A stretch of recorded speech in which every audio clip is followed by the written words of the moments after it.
Zdravo i dobrodošli nazad na moj kanal. Ukoliko ste pogledali prethodni video koji sam izbacila, znate da sam trudna i jasno vam je zbog čega je ova tema danas. Dakle, obećala sam vam u tom videu da će naredna tema biti, da kažem, sve o prvom trimestru trudnoće, simptomi i pregledi. Dakle, koji su to bili moji, da kažem, prvi simptomi i koje sam preglede odradila. Ovo je, da kažem, dopuna na prethodni video. Prvo pogledajte taj, pa se vratite na ovaj, ukoliko želite, onako, da kažem, cijelu sliku. Tamo sam pomenula kako sam radila prosto provere trudnoće, test iz urina, test iz krvi, ultrazvuk i tako dalje. E sad, jedan od simptoma sam tamo pomenula, to je ona roze sluza koju sam primetila nekog 24. dana ciklusa. I prosto ništa dalje nisam pričala o simptomima i sada, da kažem, nastavljamo u tom smjeru. Reći ću vam šta je to što sam prvo primetila. Definitivno PMS bolovi u stomaku i leđima.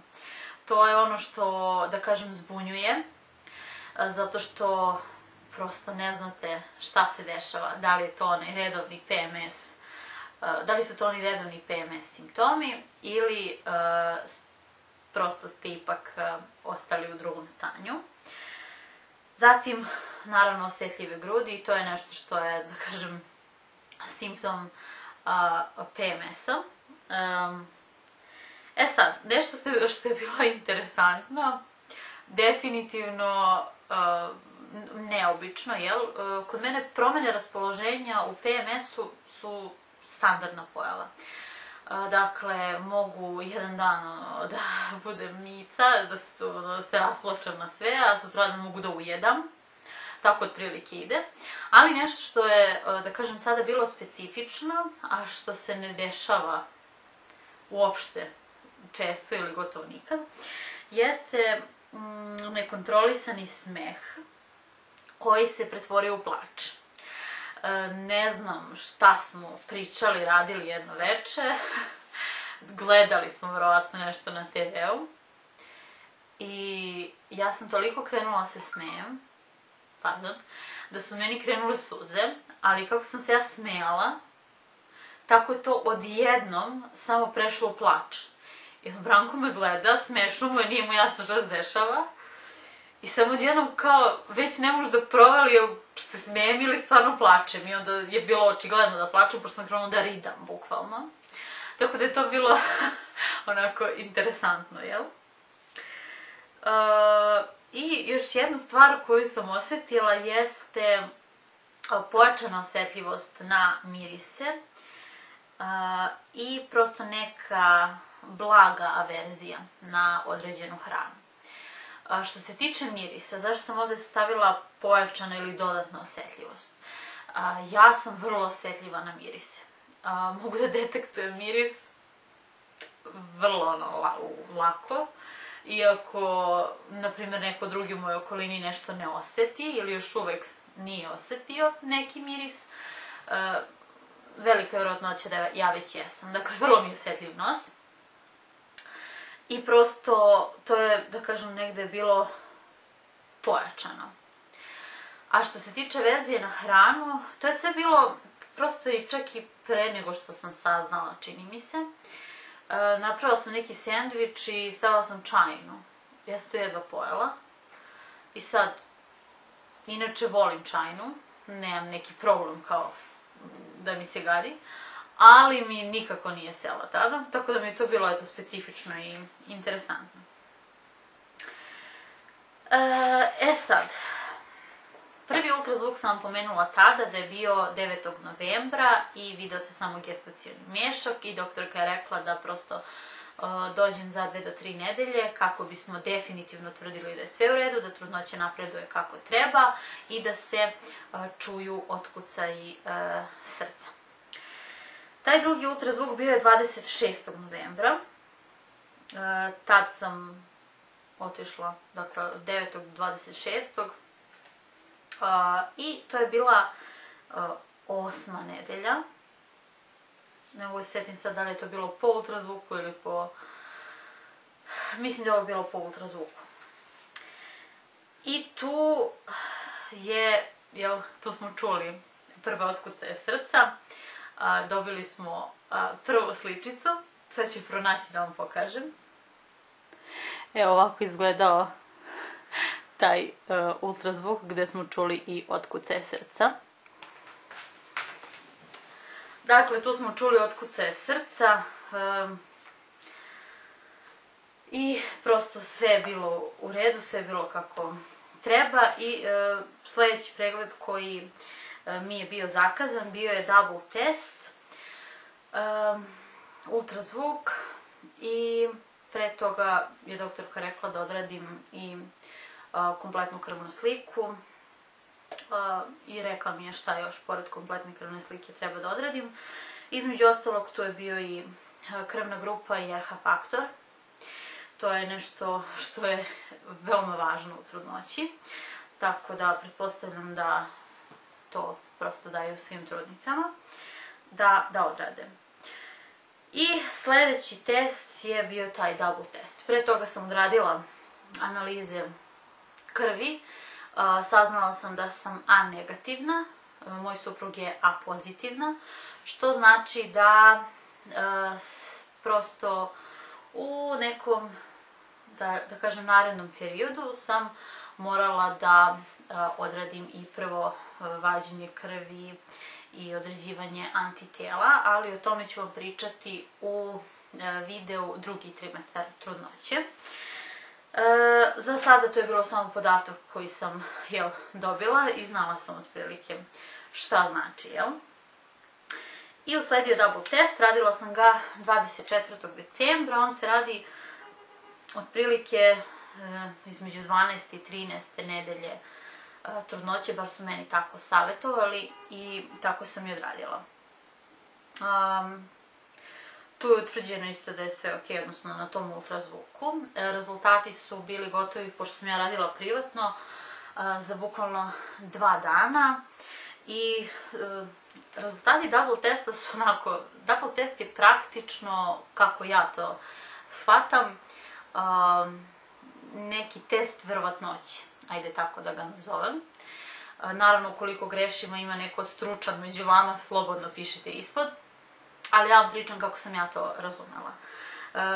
Traže moje podatke, tipa godište, kilogrami, da li sam već bila u drugom stanju, da li sam imala neke pobačaje, sve ono što standardno pitaju i što je prosto važan podatak. I to sa rezultatima, pošto vam tada vadi i krv, i sa rezultatima sa ultrazvuka, odnosno merama ploda u tom trenutku. Sve to prosto, da kažem, ubace u jedan program, odnosno praktičnu matematičku formulu i izađe, da kažem, procenat, odnosno 1:, pa neki broj, kolika je šansa da jedan od ta, čini mi se, 3 hromozoma koji ispituju nije okej. Tu je sve bilo u redu, došao je nalaz, sve je bilo kako treba i samo mi je zakazala kontrolu za mjesec dana. Sada, 24. decembar, to je već otprilike kraj prvog trimestra. Odnosno, da kažem, ulaskom u novu godinu ja sam praktično ušla u drugi trimestar trudnoće. Sad da vam pričam što se tiče mučnine. Specifično je za trudnoću da se javljaju mučnine, posebno u prvom trimestru. Meni su mučnine krenule recimo negde pa posle ovog drugog ultrazvuka, od tu negde otprilike, znači ta 8. 9. nedelja trudnoće. I šta je bilo specifično kod mene? Meni, da, bilo mi je muka, ali kako se to manifestovalo? Nisam imala redovna povraćanja, totalnu averziju na hranu, da ne mogu ništa da jedem. Ne, kod mene je bilo suprotno. Muka mi je, ja moram da jedem, da mi ne bi bilo muka. I tako se to je donekle, možda sam to i očekivala, zato što meni generalno, nevezano za trudnoću, kada sam gladna, meni bude muka. To mi je prosto, da kažem, pokazatelj. Čak imam i napade mučnine ukoliko nisam jela na vreme. Tako se pokazalo u tom prvom trimestru, dakle, mučnine najgore otprilike, onako najjače, su bile negde u, da kažem, 11., 12. i 13. nedelji. Tu negde. Što se tiče povraćanja, povraćala sam par puta. Sad, jednom sam povraćala vodu, dakle, probudila sam se, popila sam celu čašu vode odjednom, što je bila greška, jer sam onda onako, da kažem, napala želudac i on je odmah odreagovao. Bukvalno sam sela, pila sam fazon, ostavila sam tu kiselinu i sam otrčala u kupatilo. Dakle, voda, ništa drugo osim vode, samo sam ono što sam popila izbacila. Drugi put kad sam povraćala sam vazduh. Dakle, to je bilo kao da ja ne znam, povraćala sam nekoliko minuta je to trajalo, ništa nije izlazilo. Ali ti napori, kako god, su bili kao da povraćam ne znam šta. I treći put, to nije bilo u prvom trimestru, bilo u drugom, ali bilo je specifično zato što sam, kao što rekoh, malo sam pregladnjala, jer sam spavala prepodne i onda sam tako prazan želudac, da kažem, natrpala jer sam bila mnogo gladna. I kako sam ustala, tako sam bila fazon opet, To je bilo jedini put da sam stvarno, da kažem, povratila nešto što nije voda ili vazduh. I to je to što se tiče povraćanja kod mene. Sad, zašto sam povraćala u prvom trimestru, to kad sam povraćala vazduh praktično ili vodu? Zbog migrene. Meni je jedan od simptoma migrene, kad je jaka migrena, povraćanje. I bukvalno imala sam u prvom trimestru period od nekih nedelju dana kada me baš mučila migrena i tada sam povraćala. Tako da nije to baš, mislim, to je kombinacija i trudnoću, hormona i migrene i tako da eto, nisam imala nekih strašnih problema s povraćanjem, Bogu hvala. Sad, što se tiče sna. Prvo, ja inače spavam najnormalnije, ne budim se, kao ja moram da idem do WC-a, pa u srednoći ustanem. To se u trudnoći promenilo, dakle, ukoliko mi je puna bešika ili jednostavno ukoliko moram da idem u WC, moram da ustanem. Sad, zavisi kada je to. Ukoliko je 3 ili 4, uspeću da zaspim ponovo. Ukoliko sam se probudila oko 6, nema sile. Biću budna naredno 2-3 sata i onda ću da odspavam još 2-3 sata. Sad da napomenem da ne ležem pre 12. Dakle, zaspim posle ponoći, tako da imate u vidu koliko je to otprilike sati sna. Tako da eto, u globalu kad spojim to iseckano spavanje, to je nekih 8, 9, nekad i 10 sati, zavisi.